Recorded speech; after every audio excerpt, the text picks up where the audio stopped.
जैसे ही फरवरी में अब धूप निकलना स्टार्ट हो गया है, तो सबसे पहले हम लोग के माइंड में ये आता है कि अब हम किन-किन प्लांट्स को प्रिपेयर कर सकते हैं समर के लिए। तो सबसे पहले मैं आज मोगरा के प्लांट को प्रिपेयर करने जा रही हूँ। ये मेरा जो मोगरा का प्लांट है, इसको मैंने अक्टूबर लास्ट में मैंने इसको रिपोर्ट किया था और रिपोर्ट करने के बाद जब बहुत ज़्यादा ठंड स्टार्ट होने लगी, उस समय इस प्लांट की जो कंडीशन है आप देख सकते हैं, इसमें सिर्फ 2-3 लीव्स ही बची हैं और जितनी भी लीव्स हैं वो सब खराब हो गई थी और जो भी इसकी ब्रांचेस हैं वो भी सब खराब हो गई हैं। आप देख सकते हैं जैसे ही मैं इसको तोड़ रही हूँ ना, सब कट कट करके जितनी भी इसकी बहुत सारी ब्रांचेस जो हैं वो खराब हो गई हैं, वो अपने आप टूट जा रही हैं। इसके बावजूद भी मेरा जो मोगरा का प्लांट है वो पूरे समर में आप देखेंगे फ्लावरिंग करेगा और बहुत अच्छे से ग्रो भी करेगा। तो इसके लिए क्या करना है, तो सबसे पहले मैंने तो इसको अक्टूबर में ही रिपोर्ट कर दिया था बड़े पॉट में, लेकिन अगर आपने रिपोर्ट नहीं किया है और अगर आपके प्लांट को रिपोर्ट करने की ज़रूरत है तो आप उसे इस टाइम रिपोर्ट कर सकते हैं। अभी फरवरी लास्ट है तो इस समय आप चाहें तो उसे रिपोर्ट कर सकते हैं। रिपोर्ट करने के बाद आपके प्लांट की जो भी ब्रांचेस ड्राई हो गई हैं आप उसे कट करके निकाल सकते हैं।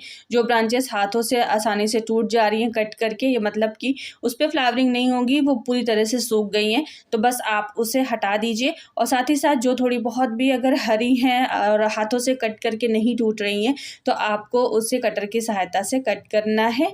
तो बस उसे थोड़ा थोड़ा कट कर दीजिए, जहाँ से ग्रीन है वो वाला पोर्शन आपको कट नहीं करना है, थोड़ा थोड़ा सा पिंचिंग कर दीजिए। तो इस तरह से जो भी मेरी ब्रांचेस ड्राई हो गई उन्हें मैं हटा दूंगी और जो थोड़ी सी ग्रीन है उन्हें थोड़ी थोड़ी मैं पिंचिंग करके अपना जो मोगरा का जो प्लांट है मैं इसको समर में फ्लावरिंग करने के लिए इसे प्रिपेयर कर लूँगी। तो सबसे पहले जो ब्रांचेस थोड़ी सी ऊपर से ड्राई हो गई थी लेकिन नीचे से जो वो ग्रीन है उन्हें मैं बस ऊपर ऊपर से कट कर दे रही हूँ। तो देख देख के मैं कट कर रही हूँ, जो जो ब्रांचेस हैं कि अभी उसमें ग्रोथ हो सकती है तो उन ब्रांचेस की बस मैं पिंचिंग कर रही हूँ।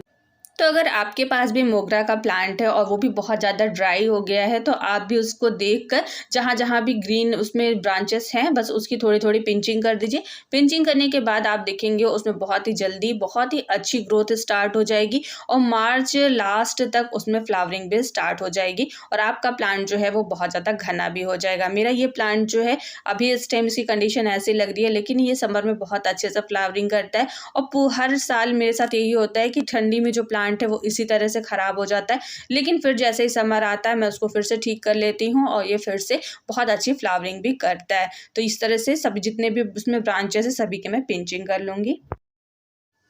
तो हमारे प्लांट की अच्छे से कटिंग करने के बाद अब हम क्या करेंगे, अब हम अपने प्लांट की अच्छे से गुड़ाई कर लेंगे। तो फ्रेंड्स मुझे अपने मोगरा के प्लांट को प्रिपेयर करना था, इसलिए मैं 2 दिन से इसे पानी नहीं दे रही थी जिससे कि इसकी जो मिट्टी है वो अच्छे से सूख जाए।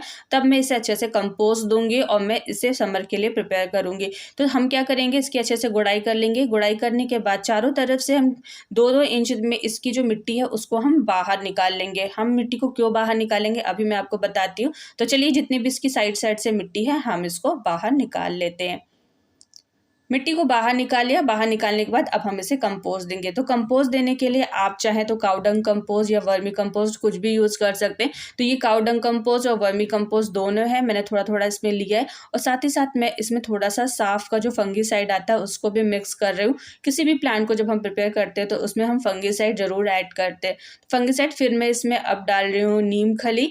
तो थोड़ा सा मैं इसमें नीम खली यूज़ करूँगी जो कि हमारे प्लांट्स को कीड़े मकोड़े से भी बचाता है। अब मैं इसमें डाल रही हूँ थोड़ा सा बोन मिल जो कि कैल्शियम की कमी को हमारे प्लांट्स में पूरा करता है और साथ ही साथ ये हमारे प्लांट को न्यूट्रिशन भी बहुत अच्छे से देता है। तो जितने भी न्यूट्रिएंट्स हैं वो सारे हमारे प्लांट्स को देने के लिए अब तैयार हैं। तो बस हम क्या करेंगे, जितने भी खाद है सभी को हम अच्छे से इस तरह से मिक्स कर लेंगे। मिक्स करने के बाद अब हम अपने प्लांट को किस तरह से खाद देंगे, इस तरह से करते हुए सबसे पहले मैं मिक्स कर लेती हूँ इन सबको। अब हम क्या करेंगे, इस तरह से चारों तरफ हम खाद को दे देंगे। हमने मिट्टी इसीलिए चारों तरफ से निकाली थी जिससे कि हम खाद को अच्छे से चारों तरफ दे दें। बिल्कुल हम जड़ के पास नहीं देंगे, थोड़ा थोड़ा किनारे पे इस तरह से हम जितने भी कंपोस्ट हैं सबको डाल देंगे। डालने के बाद अब हम इसके ऊपर जो हमने मिट्टी निकाली थी ना वो हम अब इसके ऊपर रख देंगे। इसीलिए हम हमेशा जब भी हम पॉट को भरते हैं ना तो कम से कम 2 से 3 इंच हम ऊपर से खाली रखते हैं पॉट को, जिससे कि जब हम अपने प्लांट को कंपोस्ट दें तो अच्छे से हमारा जो कंपोस्ट है वो सॉइल में मिक्स हो जाए और जब हम पानी दें तो जो सॉइल है वो बाहर की ओर ना निकले। तो इस तरह से सॉइल को हम इसके ऊपर डालेंगे और जो कंपोस्ट है वो अंदर चला गया अब हम अपने प्लांट को अच्छे से पानी दे देंगे। पानी देने के बाद मोगरा का जो प्लांट है ये फुल सनलाइट का प्लांट है, बहुत अच्छे से फुल सनलाइट में फ्लावरिंग भी करता है। तो आप इसे फुल सनलाइट में रख दीजिए और इस टाइम बहुत तेज़ धूप भी नहीं हो रही है, आपका जो प्लांट है वो अच्छे से ग्रो भी करने लगेगा।